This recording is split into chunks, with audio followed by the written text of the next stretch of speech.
Sahabat setia Gowor yang dikasihi Tuhan, Shalom. Hari ini adalah Kamis 9 Mei 2024, hari libur nasional. Karena hari ini kita merayakan Hari Raya Kenaikan Tuhan. Mengapa Hari Raya Kenaikan Tuhan menjadi hari besar dalam gereja? Karena di hari inilah kita merayakan janji keselamatan Tuhan yang sungguh digenapi melalui sengsara, wafat, dan kebangkitan Yesus. Bahkan setelah bangkit tidak selesai dengan Yesus yang kembali hidup.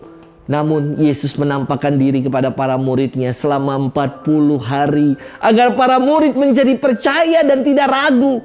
Dan kini, selepas 40 hari Yesus menampakkan diri kepada para muridnya. Ia naik ke surga untuk menyediakan tempat bagi kita. Dan lagi-lagi tidak selesai dengan hanya menyediakan tempat bagi kita. Yesus pun naik ke surga karena selanjutnya ia memberikan sebuah perutusan kepada para muridnya.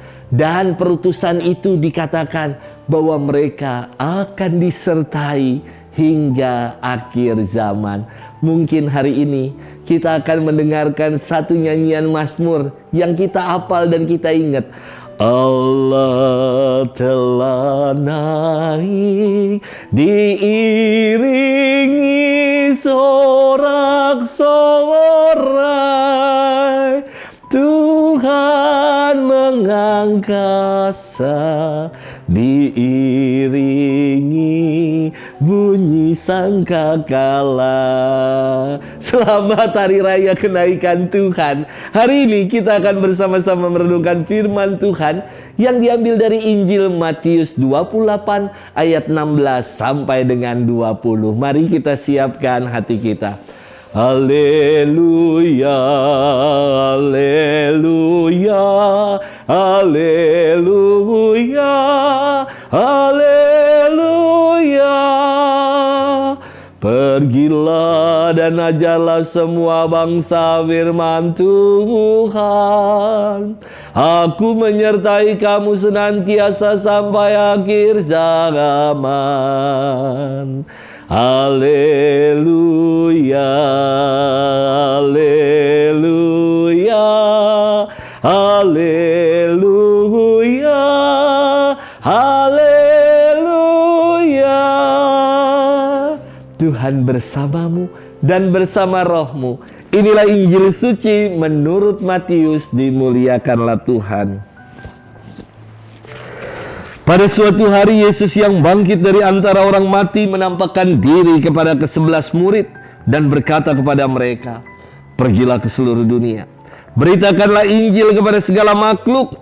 Siapa yang percaya dan dibaptis akan diselamatkan, tetapi siapa yang tidak percaya akan dihukum. Tanda-tanda ini akan menyertai orang-orang yang percaya. Mereka akan mengusir setan-setan demi namaku. Mereka akan berbicara dalam bahasa yang baru bagi mereka. Mereka akan memegang ular. Dan sekalipun minum racun maut, mereka tidak akan mendapat celaka. Mereka akan meletakkan tangannya atas orang sakit, dan orang itu akan sembuh." Sesudah berbicara demikian kepada mereka, terangkatlah Tuhan Yesus ke surga, lalu duduk di sebelah kanan Allah. Maka pergilah para murid memberitakan Injil ke segala penjuru, dan Tuhan turut bekerja untuk meneguhkan firman itu dengan tanda-tanda yang menyertainya. Demikianlah sabda Tuhan. Terpujilah Kristus.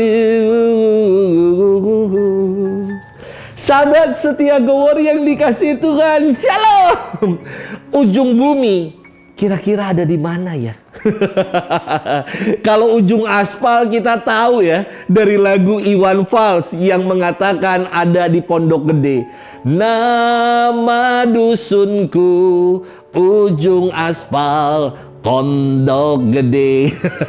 Tetapi kalau ujung bumi itu ada di mana? Ternyata ujung bumi itu telah dideteksi, juga telah dinamai sebagai garis Karman. Karena penemunya namanya Theodor von Karman, seorang fisikawan keturunan Amerika Hungaria yang merumuskan teori ini pada tahun 1957. Karman merupakan orang pertama yang mencoba mendefinisikan batas antara bumi yang dia sebut dengan garis Karman dengan antariksa. Ada batasnya, ya. Maka kalau kita diminta untuk mewartakan Injil hingga ke ujung bumi, apakah artinya hingga ke garis Karman kah? Jauh sekali, sahabat setia Gowori yang dikasihi Tuhan. Perutusan Tuhan diawali dengan kata pergilah. Kata ini adalah kata kerja yang berarti bergerak, tidak pasif, dan tidak diam di tempat. Kata ini memuat sebuah perutusan untuk mewartakan kabar sukacita. Bukan hanya asik mengurus diri sendiri saja. Pergi mewartakan Injil, mewartakan kabar sukacita. Bukan hanya melakukan misi penginjilan ke daerah-daerah, ke ujung-ujung pelosok dunia. Bukan hanya itu. Pergi mewartakan Injil, mewartakan kabar sukacita adalah kehadiran kita dimanapun dan kapanpun yang sungguh menjadi sukacita bagi orang lain. Dalam firman Tuhan hari ini, ada dua kontras sikap dalam menanggapi perutusan Tuhan. Yang pertama adalah sikap yang menyembah Tuhan, dan yang kedua adalah sikap yang ragu-ragu. Orang-orang menyembah Tuhan menunjukkan kesiapan untuk menunaikan perutusan, mewartakan kabar sukacita. Sebagaimana dalam liturgi perkawinan, ya, saya ingat ada bagian orang pasangan mempelai itu, mereka akan bersujud memohon restu kepada orang tua untuk menunaikan perutusan hidup berkeluarga. Ini juga ketika orang menyembah Tuhan, bersujud kepada Tuhan, menunjukkan kesiapan untuk diutus dalam mewartakan kabar sukacita. Kontras sikap yang lain adalah keraguan yang didasarkan pada berita palsu yang disebarkan oleh mahkamah agama bahwa jenazah Yesus dicuri oleh para muridnya. Inilah yang membuat mereka menjadi ragu-ragu. Belum lagi ditambah adanya ancaman dari pemerintahan Romawi, hingga akhirnya mereka takut dalam menjadi pengikut Kristus. Sahabat setia Gowori yang dikasihi Tuhan, keraguan ini hendak diyakinkan oleh Yesus yang bangkit dan menampakkan diri. Dan kini ia naik ke surga dan memberikan perutusan sebelum ia pergi. Perutusan kepada semua murid bahwa kita diajak untuk menjadi pewarta kabar sukacita. Dan ia akan senantiasa menyertai kita. Sahabat setia Gowori yang dikasihi Tuhan, saya hendak mengajak kita bermenung. Sudahkah kita menunaikan perutusan untuk pergi dan menjadi pembawa kabar sukacita di tengah kehidupan? Apakah kehadiran kita sungguh telah menjadi sukacita bagi yang lain, tidak menjadi duri dalam daging?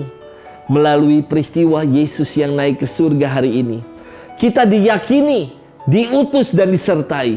Maka jangan lagi ragu untuk mewartakan sukacita Tuhan. Semoga muka-muka kita yang suka ditekuk-tekuk, semoga muka kita yang suka lecek kayak duit yang dibejek-bejek,